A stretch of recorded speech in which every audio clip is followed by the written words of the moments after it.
कहते हैं कि आज के कलयुगी दौर में भलाई का जमाना नहीं रहा, लेकिन आज भी कई लोग ऐसे हैं जो भले आदमी को देखते ही उसकी पहचान कर लेते हैं और कई बार दूसरे की भलाई करते करते ही हम जिंदगी में कुछ अलग कर जाते हैं। कुछ इसी बात पर आधारित है आज की हमारी यह कहानी। एक बार एक गांव के सभी धन व्यक्ति ने एक बहुत बड़ा मंदिर बनवाया। मंदिर जब बन के तैयार हुआ तो बहुत से दर्शनार्थी मंदिर में दर्शन लाभ के लिए पहुंचने लगे। मंदिर की भव्यता को देख लोग मंदिर का गुणगान करते नहीं थकते थे। समय के साथ मंदिर की ख्याति जाने माने मंदिरों में होने लगी और दूर दूर से लोग दर्शन लाभ को मंदिर में पहुंचने लगे। श्रद्धालुओं की बढ़ती संख्या को देख उस व्यक्ति ने मंदिर में ही श्रद्धालुओं के लिए भोजन और ठहरने की व्यवस्था का प्रबंध किया। लेकिन जल्द ही उन्हें एक ऐसे व्यक्ति की आवश्यकता हुई जो मंदिर में इन सभी व्यवस्थाओं का देख रेख कर सके और मंदिर की व्यवस्था बनाए रखे। अगले ही दिन उसने मंदिर के बाहर एक व्यवस्थापक के लिए नोटिस लगा दिया। नोटिस को देख कई लोग उस धनी व्यक्ति के पास आने लगे।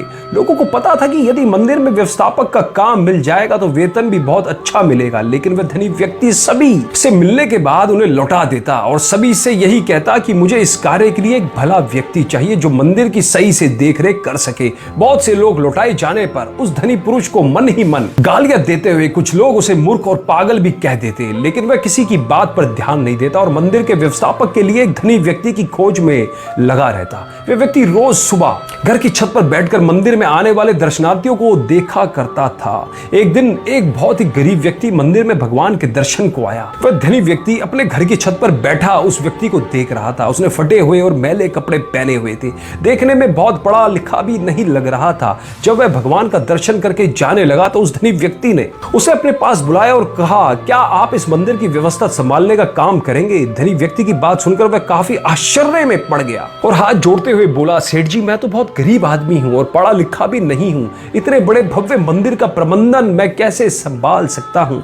धनी व्यक्ति मुस्कुराते हुए बोला, मुझे मंदिर की व्यवस्था के लिए कोई विद्वान पुरुष नहीं चाहिए। मैं तो किसी भले व्यक्ति को इस मंदिर के प्रबंधन का काम सौंपना चाहता हूँ, लेकिन इतने सब श्रद्धालुओं में आपने मुझे ही भला व्यक्ति क्यों माना? उसने आश्चर्य से पूछा। वह धनी व्यक्ति बोला, मैं जानता हूँ कि आप एक भले व्यक्ति हैं। मंदिर के रास्ते में मैंने कई दिनों से ईंट का एक टुकड़ा गड़ा था जिसका एक कोने ऊपर से निकल आया था। मैं कई दिनों से देख रहा था कि उस ईंट के टुकड़े से कई लोगों को ठोकर लगती थी और कई लोग उस ईंट के टुकड़ों से ठोकर खाकर गिर भी जाते थे, लेकिन किसी ने भी उस ईंट के टुकड़े को वहां से हटाने की नहीं सोची। आपको इस ईंट के टुकड़े से ठोकर नहीं लगी, लेकिन फिर भी आपने उसे देखकर वहां से हटाने की सोची। मैं देख रहा था कि आप मजदूर से फावड़ा लेकर गए और उस टुकड़े को खोदकर वहां की भूमि समतल कर दी। धनी व्यक्ति की बात सुनकर उस व्यक्ति ने कहा, मैंने कोई महान कार्य नहीं किया। दूसरों के बारे में सोचना और रास्ते में आने वाली दुविधाओं को दूर करना तो हर मनुष्य का कर्तव्य होता है। मैंने तो बस वही किया जो मेरा कर्तव्य था। धनी व्यक्ति ने मुस्कुराते हुए कहा, अपने कर्तव्यों को जानने और उनका पालन करने वाले लोग ही भले लोग होते हैं। इतना कहकर धनी व्यक्ति ने मंदिर प्रबंधन की जिम्मेदारी उस व्यक्ति को सौंप दी। देखते ही देखते मंदिर देश विदेश में भी प्रसिद्ध हो गया।